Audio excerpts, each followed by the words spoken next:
Hello दोस्तों। एक हथियार एक व्यक्ति लेता है अपनी सुरक्षा के लिए।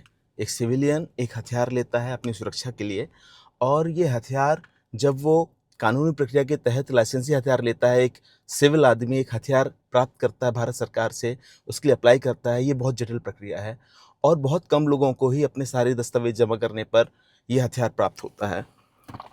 ये हथियार आपकी जान का दुश्मन भी बन सकता है दोस्तों। ये लिया तो आपने अपनी सेफ्टी के लिए है, लेकिन आप नहीं जानते कि ये हथियार अगर आपकी ज़रा सी भी लापरवाही होती है तो ये आपकी या किसी अन्य की भी जान ले सकता है।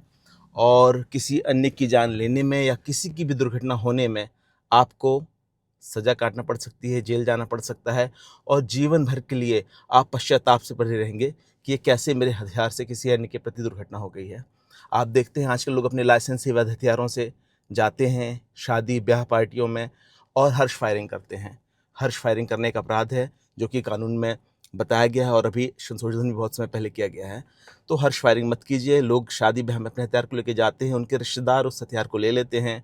उनको एक लग्ज़री लगता है, उनको एक दिखावा लगता है कि इससे हम लोगों को प्रभावित कर सकते हैं, और उस हथियार को वो फायर करते हैं, कई बार डायरेक्ट या कई बार रिकोचेट यानी दीवार से या किसी चीज़ से, अन्य चीज़ों से लग के हथियार या गोली किसी को लग जाती है, जिससे उसकी जान चली जाती है। और उसके बाद आजीवन आपको कभी हथियार नहीं मिलता है और आपका लाइसेंस आजीवन प्रतिबंधित हो जाता है और आप कानून के शिकंजे में आ जाते हैं। तो ऐसी गलतियां मत कीजिए। अगर आपके पास एक वैध हथियार है, घर में रखने की जो दिशा निर्देश हैं, क्योंकि हथियार देने से पहले भारत सरकार आपको इसके बारे में पूरा ट्रेनिंग कराती है, ट्रेनिंग सर्टिफिकेट लगता है, आपका मानसिक संतुलन के लिए आपका मेडिकल सर्टिफिकेट लगता है। आप जब भी घर में हथियार रखिए इसकी पूरी जांच कर लीजिए, पूरी पढ़ाई कर लीजिए। और मैं आपको बता देता हूं कि जब भी आप घर में हथियार रखें तो आप मैगज़ीन को हमेशा हथियार से अलग रखिए, मैगज़ीन को खाली रखिए, इसको चेक कर लीजिए कि इसमें कहीं कोई गोली तो नहीं है, इसको चेक करके रखिए। इसके अलावा आप हमेशा ये जो हथियार है इसको रेड पे मत रखिए, सेफ्टी इसकी ऑन रखिए, और हमेशा खाली होना चाहिए हथियार। तो इस बात का आप हमेशा पूरा ध्यान रखिए और हथियार के प्रति सजग रहिए।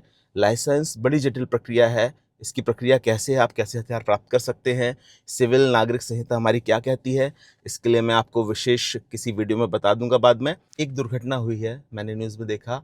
एक महिला अपने घर पर थी और उसने बाहर विवाद में आवाज़ सुनी, बाहर अपने लाइसेंस से हथियार को लेकर दौड़ी और किसी कारण के तहत उस हथियार से उसकी मृत्यु हो गई।